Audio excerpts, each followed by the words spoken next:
Good morning or good afternoon, everyone. This is Mary Ann from the Health Forum. Welcome to our webinar. The first, I just wanted to share the purpose of the call today is that it came from a TA request from one of our partners to have a session on focus groups, and so we decided to open it up to all of our other partners as well. We actually have a small group today, and so I wanted to unmute the phone, and if we could just take the time to introduce each other, your name, your organization, your experience with focus groups, and just quickly what you would want to gain from today's call. So I believe people are unmuted. Can we do introductions?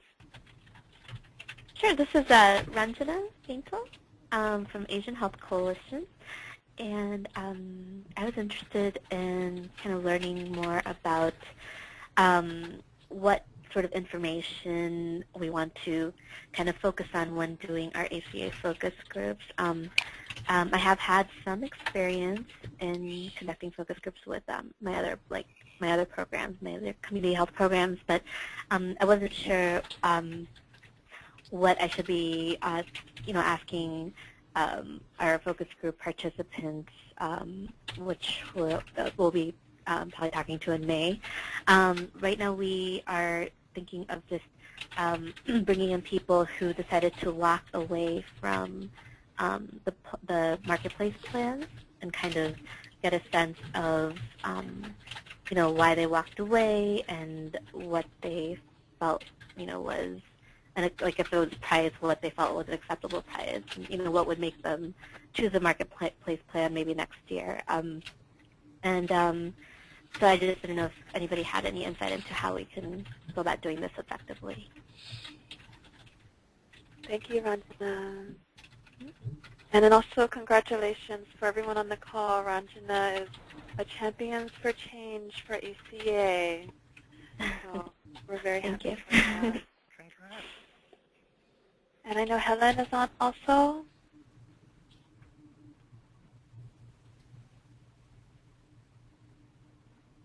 Helen, can you hear us? Yes. Can you introduce yourself, please?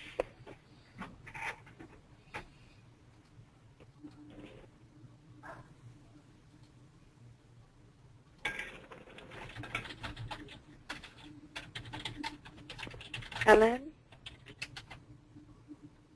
Okay.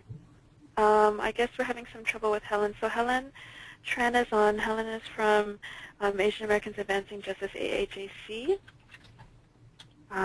And hopefully Helen will be able to have further conversations with you afterwards.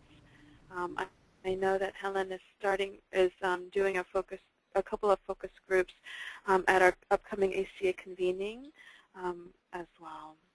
We should also have one more person, Suyin from Healthy Asian Americans Project, calling in at some point as well.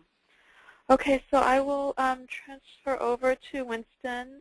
Winston is our Senior Research Associate at the Health Forum, and he is going to be leading the call today. And then he will go through his presentation, and then afterwards we'll open it up for Q&A. Thank you. Winston? Hello. Welcome, everyone, to the webinar on focus groups. Some of what I'll cover is related to kind of the planning, facilitating, and analysis and reporting of the focus groups, kind of a process from beginning to end. And I've been, I guess I conducted some of my first focus groups back in 2003. I had shared with you some documents. I hope you had a chance to take a look at those before the call. Next slide, please. I'm going to skip this slide. Just keep going. So, earlier some of you talked about, why focus groups, It's really kind of, it's important, to kind of think about your project objectives ahead of time. And as alluded to earlier, what are those overarching questions? And then which target audience or also populations you're trying to reach.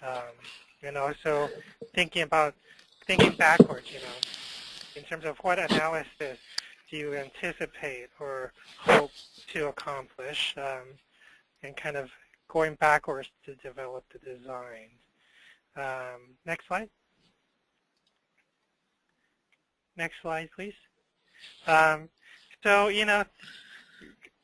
really, I think of focus groups really as a way to kind of give our communities more voice, as you know. But I think there's different ways to think about what that voice is. Some of it is the assets or strengths a community may have to address a concern or issue, or and then there's also what are some of the challenges related to health and wellness or other issues. Sometimes it's just sharing and learning from each other in a discussion at a focus group, whether it's sharing the voices and opinions, but also kind of taking what we learn from the focus group and using it for advocacy, translating the research we do or assessment we do for the focus group into action. Next slide. So this is kind of an overview of kind of the things that I'm going to talk about coming up, and perhaps we could talk a little bit more about the content of or the planning of some of the questions in a little bit. But next slide, please. So as we talked about, the first things to really think about is, what is our goals and objectives, but also thinking about what is the punchline. What do we want out of this? How do we get there? Kind of planning backwards. And what are your expectations, as we heard earlier, related to kind of the focus on ACA, for example. But, think about it as kind of maybe 2 or 3 key goals or research questions, overarching questions you have, and kind of start there. And those could be thematic before you develop them into questions, designing kind of a thematic. But also, think about how you will kind of start to look at what themes you want to get out of it. So planning the questions based on the themes, the overarching themes that you want to get out of it. And under each of the overarching themes, there may be a few, questions that you develop. Next slide. Another important element is really kind of thinking about the timeline, how long it's going to take to design the instrument, to recruit, to implement analysis. And typically for, let's say, 6 or 8 focus groups, for us sometimes it's been a timeline of about 6 or 9 months. If it's 12 focus groups, it could take 12 or 15 months or a little bit more. So kind of being able to kind of assess how much time it takes to design and plan, recruit, implement, as well as analysis, reporting, and dissemination of the information. I think keeping a record of, keeping track of that is important. I think typically for recruitment, we usually plan about 3 weeks ahead of the date of when, 3 to 4 weeks ahead of when the actual date of the focus group. So there's enough time to recruit participants for a focus group. And kind of certainly planning ahead of time, thinking about, what's the timing, what's the best date, what's the best time. But next slide, please. And then, some of the things we talked about, standardizing, the questions. Usually I would draft, an outline, maybe of the goals and questions, kind of no more than a page. And then as you kind of think through further under the sub-questions under each of the themes, I would say, no more than 10 or 12 questions at most for a focus group of an hour to an hour and a half. Make sure there's ample time for, and usually what I mean for an hour is an hour of the recording, which is when you actually start to ask the questions, not including time for, registering and signing in when people come in and, ample time for food or introductions or other things, but just the time when you actually focus on the meat of the questions. Along those lines, thinking about those questions, I think it's important to have like an icebreaker question when you start, which gets folks kind of comfortable with the facilitator and other participants, and also some introductory topical questions before you get into the meat of the questions you want to really ask, and then kind of ending coming on an upbeat note sometimes, or help to kind of define the emphasis. So, what can we do about it, or what things can we kind of improve? So those are kind of the general question types. And of course, testing and revising the instrument among the staff or amongst each other, or you might test it with some participants, or even a test focus group. If I think it's helpful. Next slide. And before we, and then in terms of some of the details, I think it's important to kind of plan ahead with your how many personnel, how many budget, forms, equipment, schedules, location, compensation. So, I think it's important for focus groups, to at least have someone who's a facilitator, someone who's a coordinator, and perhaps a note taker, to participate in kind of implementing the focus groups. But also, who's going to help you design may have the same personnel, or it might be different. So allocating time for the design phase in terms of budget, hours, and also thinking about what personnel you may need in facilitation and note-taking. Someone who speaks the language that you're interviewing in.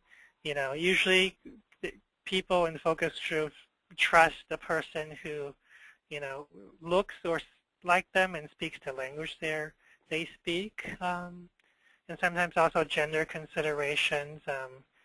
Sometimes we consider, breaking down having focus groups separated by gender if there's a consideration on those fronts, or by other types of groups, like those. In this case, last year we did some work with those who are small business owners versus small business workers, for example. So thinking about kind of what those personnel you might need, in this case for the facilitator and note taker perhaps, relevant to that. And then, there are some forms, audio equipment. I don't know if you are planning to do audio equipment, but typically we do audio, prepare those. And we should plan 2 digital recorders because we feel sometimes one might fail. So we always prepare 2.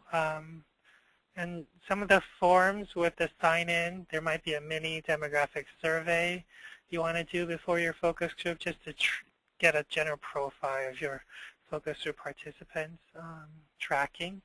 And then sometimes, folks would be interested in coming, but sometimes folks appreciate some compensation, given some folks are working.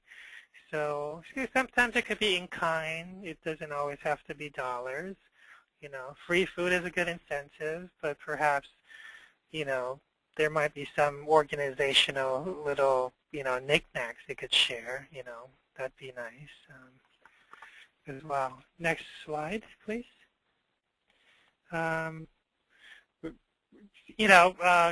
Again, talking about recruitment, I think it's important, to think about who you want to recruit. I think, typically, just want to also mention, I think to me, I think 6 to 8 participants is an ideal for focus groups, but often, for recruitment, perhaps we need to recruit, 12 or more to get 6 or 8.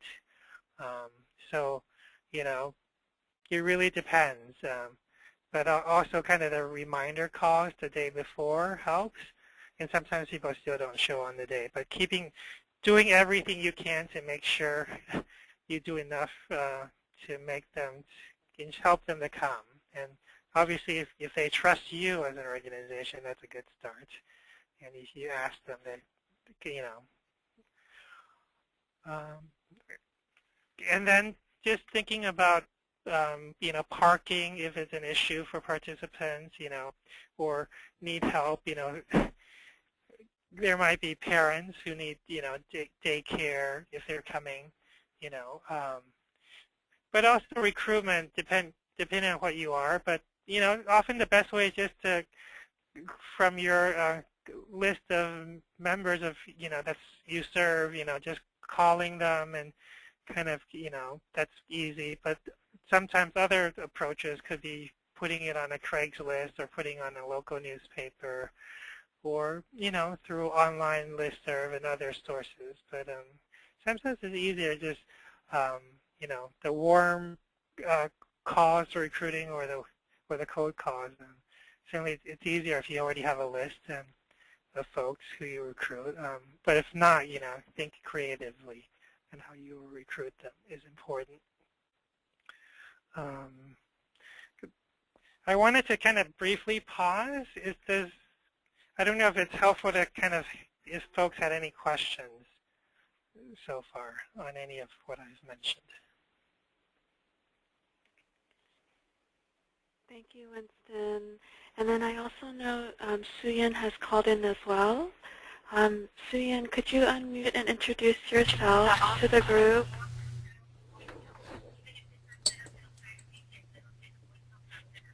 Suyan? Okay, maybe she's unable to. Also, if you have any questions and you're having trouble with your audio, you can also type in your questions on the menu bar.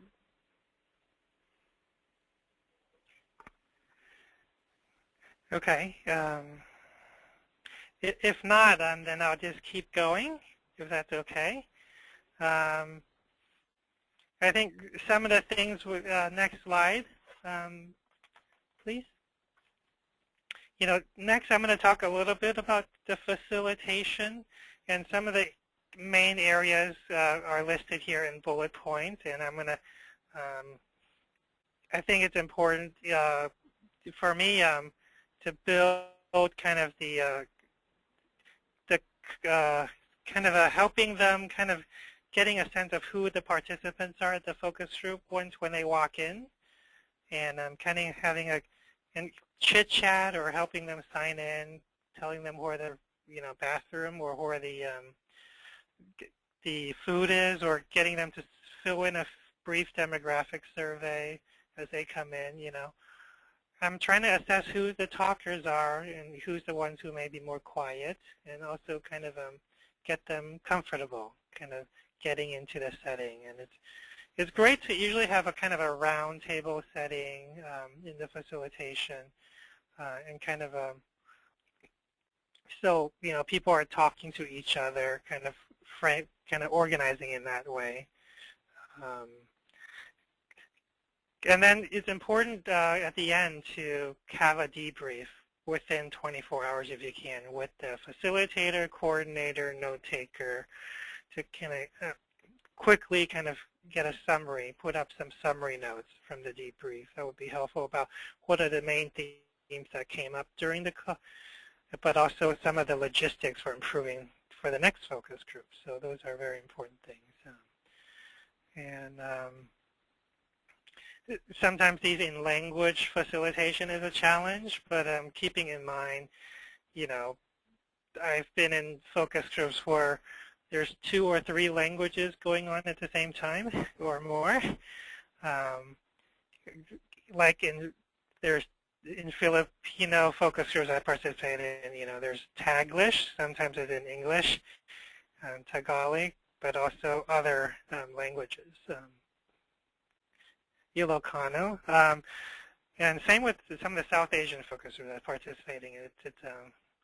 Sometimes so you really need a really good facilitator if it really goes into multiple languages. And it makes it really hard, though, for the recording and the tracking and for the note taker.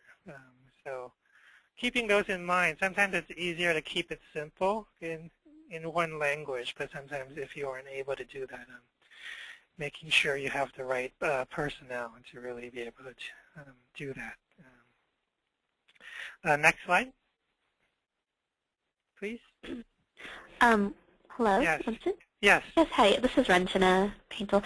So we will be conducting the focus group with a translator.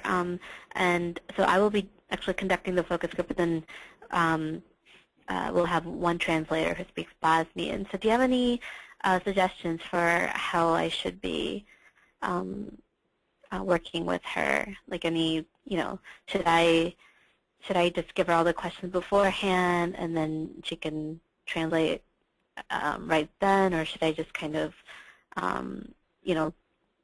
speak and then wait for her to translate and then wait for the focus group members to to speak and then kind of go back and forth? What are some best practices for working with the translator?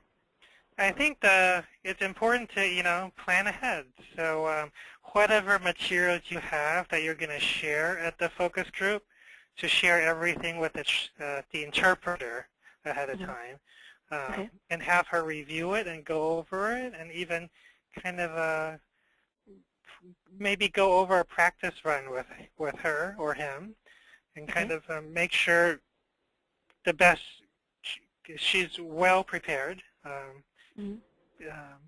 So by the time of the focus group, she can help with perhaps helping with the mini demographic survey. She could help with asking the questions from the interview guide, but also so she can also, it's very complex sometimes with the live translation. You have to go very quick in terms of her response. Usually we also kind of suggest having 2 interpreters for a focus group instead of 1, because sometimes one interpreter gets tired. So for our focus groups, if we have interpreters, we usually have 2 interpreters. And that's common practice for, I don't know, interpreter service organizations to kind of, so they can help each other, they might go nonstop for 20 minutes, and then someone else comes up and takes the next, So that's helpful for the interpreters, and they would appreciate that. That's good to know. So, but if you only have 1, then, just we could have 2. But, we could have 2. Okay. Yeah. It's really dependent on what resources you have. Sure. But letting them know ahead of time everything and going over everything with them is very important. So they're as prepared as they can be. Okay. Thank you.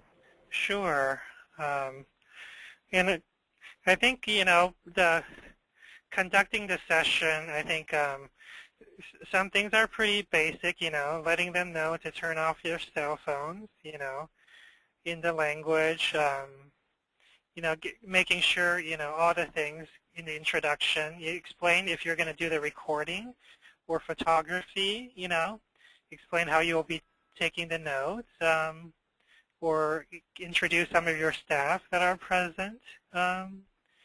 And, some of the basic ground rules, remind them to speak one at a time, everyone's voice counts.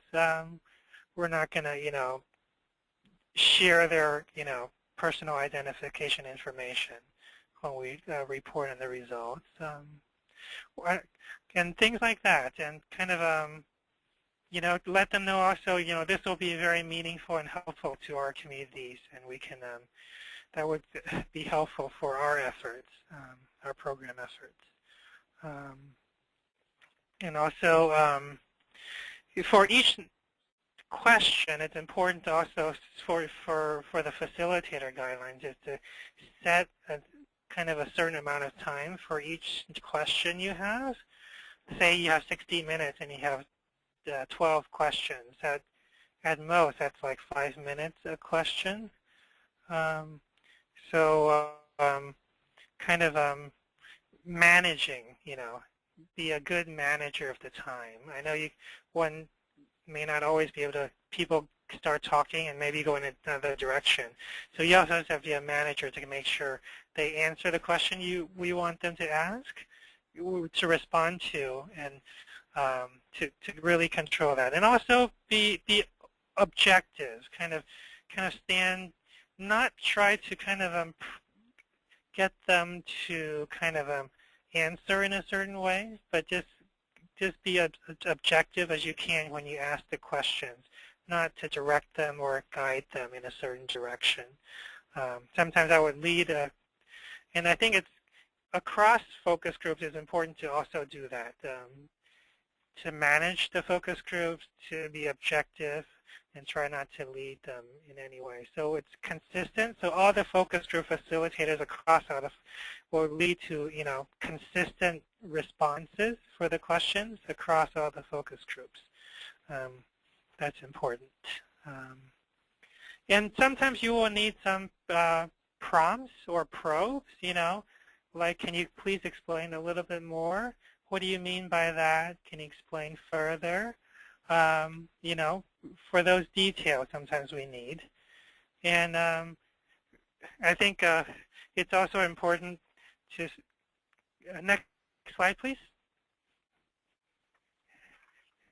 I think it's important, to ensure, the first time around, the first question, the icebreaker, I would usually ask the participants to kind of go around the table, and starting from one side, and for everyone to introduce their name and then respond to the question. But as the facilitator, I would introduce myself first and then give an example. Usually I give the example of the icebreaker kind of to the more comprehensive, extensive, in-depth, or more personal, so that other participants would follow and at least, be able to share something more. So kind of give them an example of how to respond to the question, at least for the first question. So the first time one would go around the table, so everyone would speak, and it helps with the recording too, because they'll say their name and they'll also talk about an issue. So for the note taker or recording, you would have tracked the person's name and also their voice in responding to something. And usually in the notes, I would also have kind of keep a record of kind of how the participants are sitting around a table. It's helpful to notate. But first, in this case, is ensuring everyone has a voice first.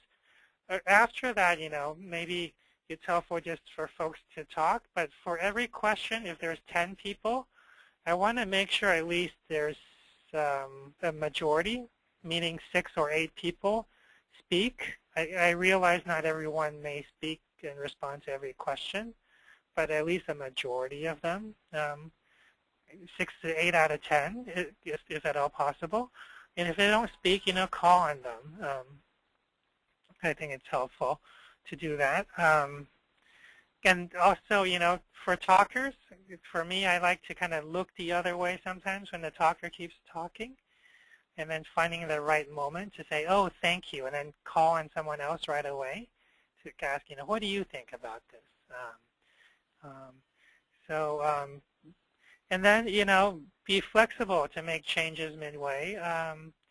Sometimes, I don't know if some of the questions we're going to be asking will be difficult, but for some of the focus groups I've been, when there's been challenging questions, some folks don't want to answer, and some folks want to leave halfway, certainly be open to that. But if a way to do it is maybe to take a 5-minute break and kind of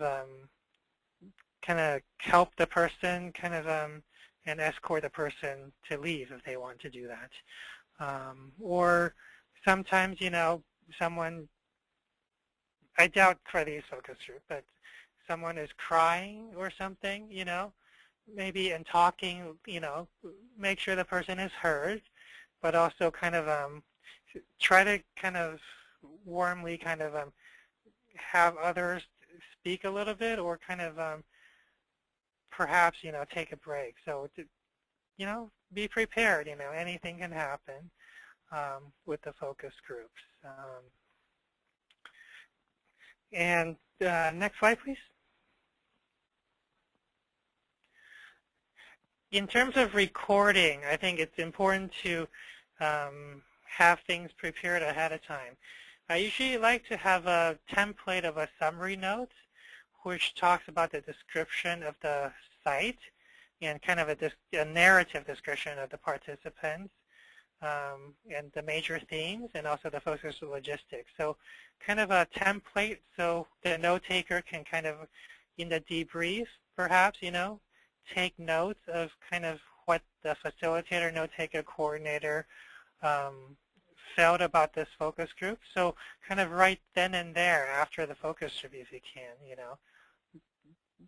because that's when you remember most, what are some of the things that emerged. Or, these two participants are spouse, husband and wife, or these are sisters, or some of the things that might impact the discussion or be why, And also in terms of ideally, I don't know if you will transcribe your focus groups. For us, we do that. We hire a professional transcriber who can do it in language. I think those are would be helpful if you're planning to record and transcribe. And sometimes an alternative strategy that works for me is for the note taker. I would have the note taker bring a laptop and do live verbatim note taking, like we would do in a court, scribing at a court, So that would be a way to capture, you would who said what right away. You might not be able to capture every single word the person says, but you have a very good note taker typer. Perhaps you could capture a lot of the discussions just through live verbatim as best you can notes. And that would save a lot if you're still recording to in terms of filling out some of the missing information from your notes from these verbatim notes. So that's a strategy that has also worked. Or you could just have the recording and ask a transcriber to do that. So there's different ways to think about that. Next slide, please. I think, for the analysis, I think it's very important. I think, it's not rigorous research. We don't really need to go there. But it's consistency of how the facilitators across all the focus groups ask the questions, ensure there's a consistency of responses in terms of how the respondents ask the questions, even though they may be of different profile or types of respondents, so that at least there's some consistency when you review the responses from each of the questions across focus groups. You can be more assured that this information is will be will be good, will be very good information, not information that may be not as reliable. So and it's important to verification of the data. It's important, and sometimes a simple way is, if you have very good summary notes and compare it with your transcripts, or the detailed verbatim notes that you make, you know, we can go back and check, because especially with the facilitator, recorder, and also the coordinator that was there, once we have a final transcript, if that's what you plan to do, or the final summary notes from the debrief, have the facilitator review it again, or the coordinator review it again, just to make sure, it's what, was at the focus group. That's helpful. In terms of analysis, I think, it's pretty basic in some ways in terms of, for me, thinking about kind of, lining up the focus group responses by focus group question, kind of perhaps in like a bullet form format under each main question you ask. Then we could go kind of, and for the focus group 1, there might be 6 responses to the question for this particular question, and focus group 2, there might be 8 responses. So keeping track of from which focus group these responses are from, and then you can look at them together. And out of, let's say, these 14 responses, trying to see if there are things that kind of, you can group them together, common themes or common things people talk about. And oftentimes, I don't know how many focus group you will do, but the more focus group, the more of these responses you'll have, and then to be able to see, kind of group them. And then once, let's say I have 30 responses from this one question from 4 focus groups or something like that. I'm going to look at the 30 responses together. If it's all in one place, it's easier to see. And then to kind of see if there's, let's say, if there's 6, 7 of those responses are talking about the same thing, I would try to group them together and then try to see, if it's across all 4 focus groups, or is it just one focus group, that's talking about it. But also look at, writing a brief descriptive paragraph of what those 5 or 6 items are talking about, summarizing it. That's helpful. Sometimes just defining what those 5 or 6 things are as a group, giving a new definition for your new grouping, and then describing some of the details of each of the sub-elements of this new grouping. That's how I would try to summarize and do some of that content analysis. Next slide. So that's some of the things I started to talk about. And then hopefully you can come up with some of the key themes. I think the things that in this analysis, I'm always looking at the relationships and the interactions between each of the individual responses to see, what's the connection, and then to group them. And then perhaps, coming up with a major theme or major key responses from, maybe there was 1, 2 key responses from this one question, and kind of that would become the key results from that question, what I call thematic analysis. And then next slide. I think part of it is kind of, you may have a second level analysis, and I think interpretation of results. Sometimes, though, I might also say, there might be certain individual responses because this individual is much more experienced or has a lot more knowledge about something. That might be, this person's response might have the in-depth details of something more specific and comprehensive. And some of your responses will be really short and sweet, so that might be not as useful. So sometimes you may have one response that's very strong that you could also report on, not just those that in the end have more of a larger grouping based on responses. So keep that in mind. And always, if you can, identify key quotes that go over usually probably 2, 3 or more themes that come up. Those are probably the best quotes, or or the key responses of a question. If you find someone who speaks to multiple elements of the key response themes, that would be the best quotes. And next slide, please. In terms of writing up, it's not rocket science like many reports we do.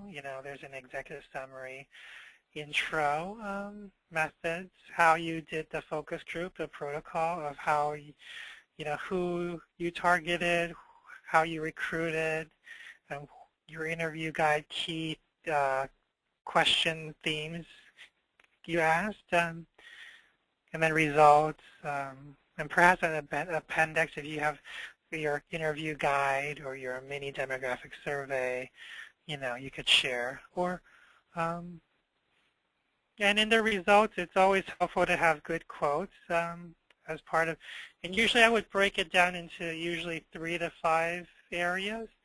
Sometimes, we have 10 to 12 questions, and it may lead to, let's say 20, 30 key thematic areas, because there might be 1 or 2 or more key themes coming out from each question based on the responses.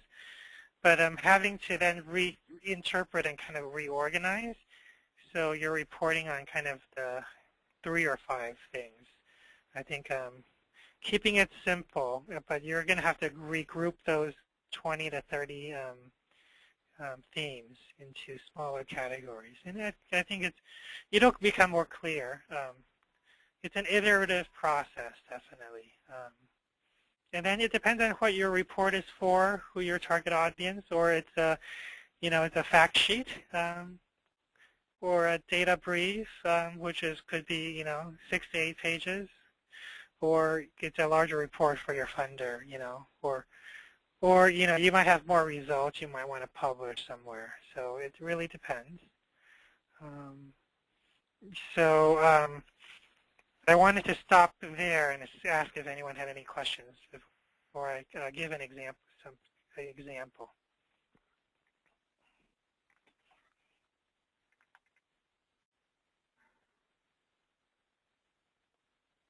Okay.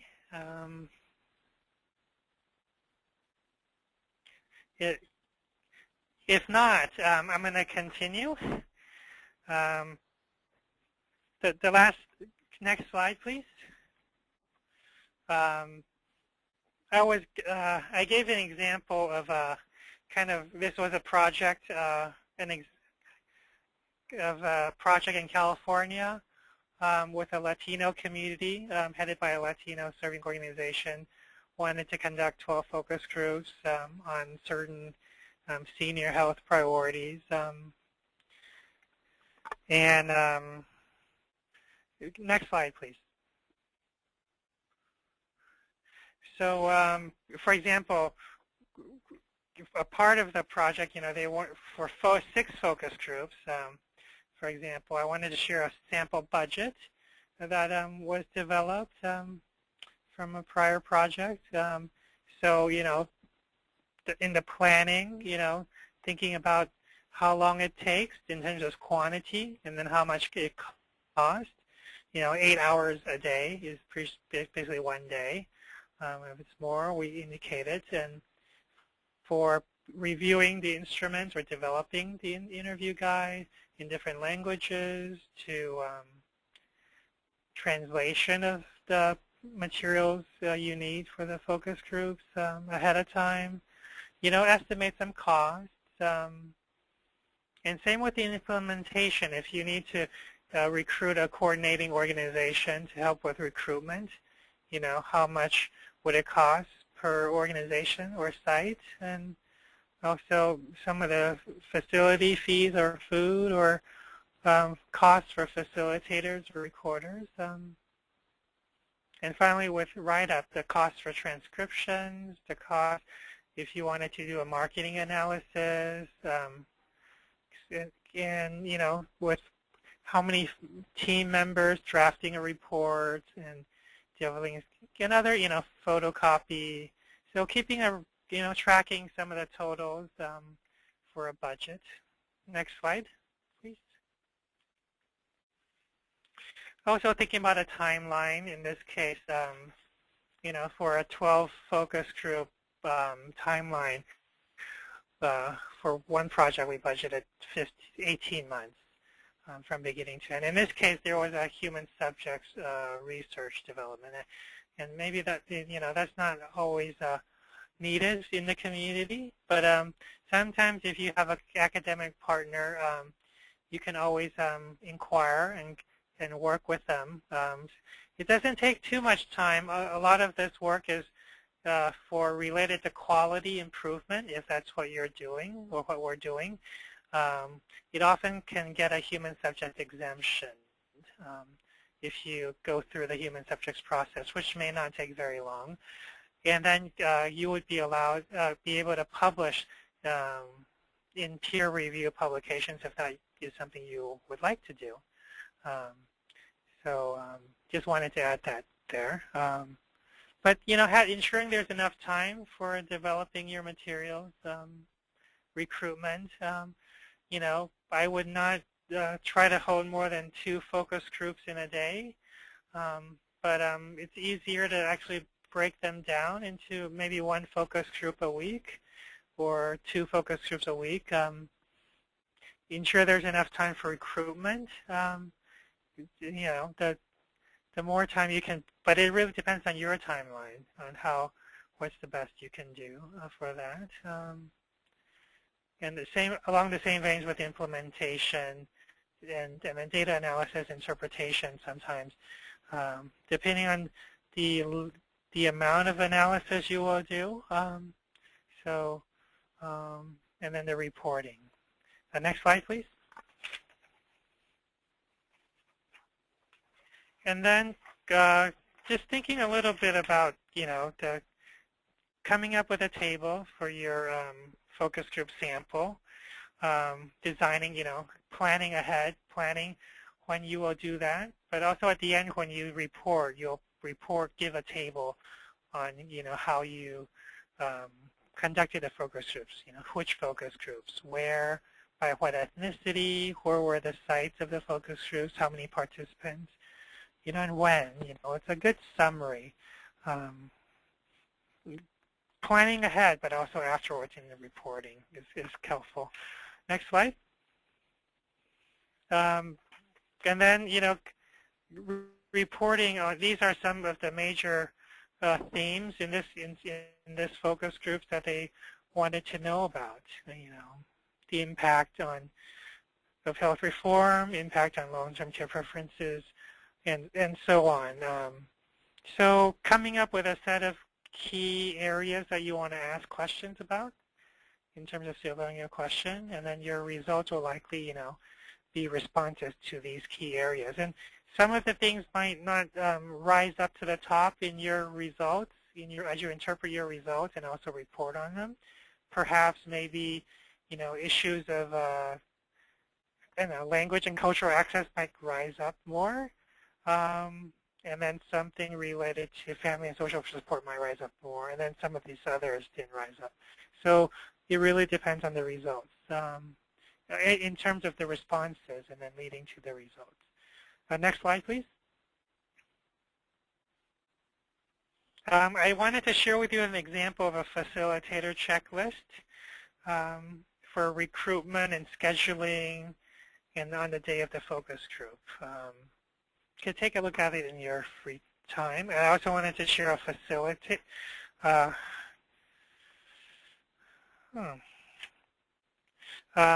And then other things with the facilitator checklist, on the day of the focus group. One thing I wanted to mention here in the next slide is kind of I usually like to use a flip chart or markers.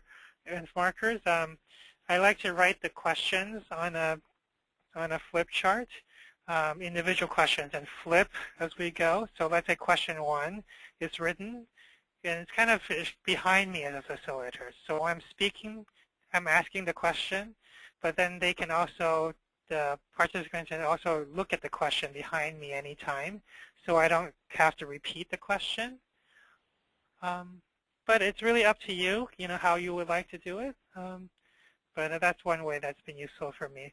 Or sometimes if you don't have that, you could just ask the question, and then people kind of talk, and then they forget what the question is, and then you can just say the question again to remind them what the question is. And then another checklist, next slide, is a recorder checklist. So what a recorder could prepare. You know, not rocket science, so other things you know already. Name tags, audio recorders, you know, verifying after the focus group the recordings, and you know, things like that. And then finally, the next slide.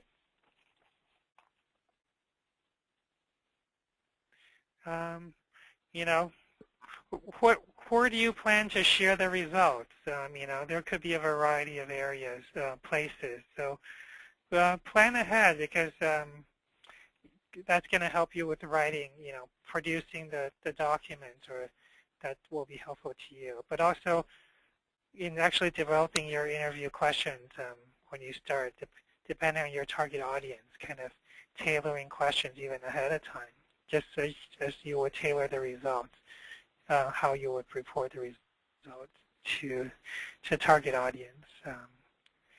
So I'm going to stop there. Next slide. Any questions?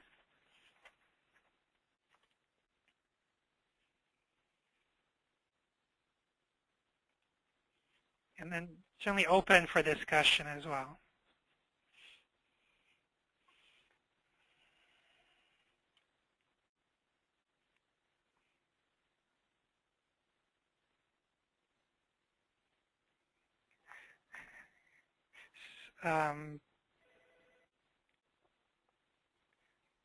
If you can't speak by phone, you could also use the question. Let me see if there's a question. Okay. I see one question.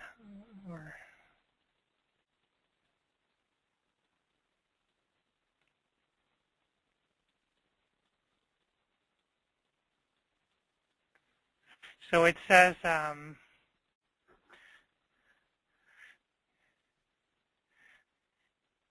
is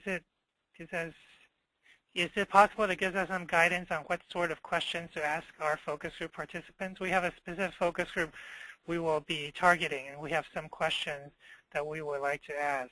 But I wanted to get the health forum's input regarding what type of information they would find useful.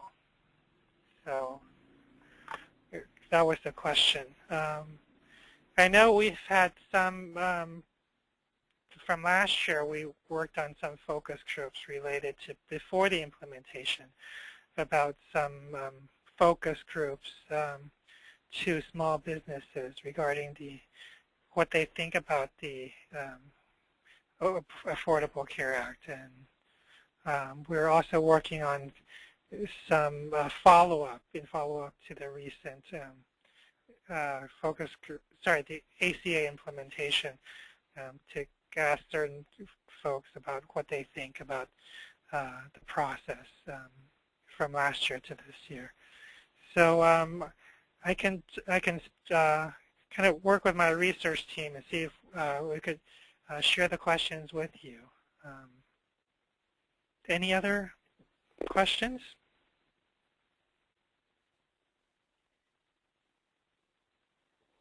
Thank you so much, Winston, for providing this really good overview of focus groups. I know that Winston's email address is on your page right now, so if you have any further questions, please email Winston directly or contact Bonnie or me. Winston, if it is possible that you could share that resource of some potential focus group questions, because I know sometimes that's the most difficult. For groups to use as a guide, that would be really helpful, and then Bonnie can share it with the larger group. Okay. Happy to do that. Okay. So thank you, everyone, for calling in today to the call, and please share your feedback about this session and the use of it to Bonnie. So thank you so much, everyone. Have a good weekend.